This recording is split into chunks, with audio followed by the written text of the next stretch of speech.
Талархлын захидал.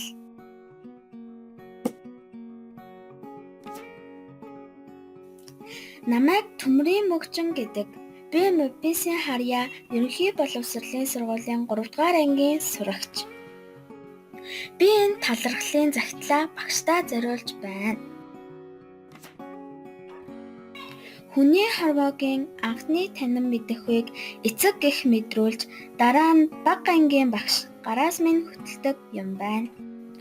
Уншуулж, бичүүлж, бодуулж сургаж, орчлон хорвоогийн бүхэл юмсыг таних мэдэх арга ухааныг зааж сургадаг билээ.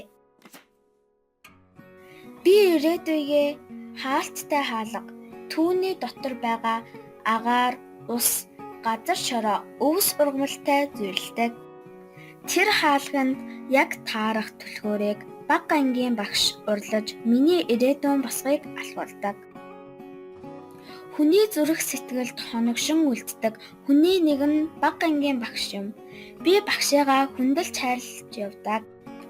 Олон хүүхдэд амьдралын хичээлийг зааж, хүсэл мөрөөдөл, ирээдүйн амьдралынх нь алтан цонхыг нээж өгдөг чухал хүн бол бага ангийн багш нар билээ. Бяцхан шав мөвчнөн.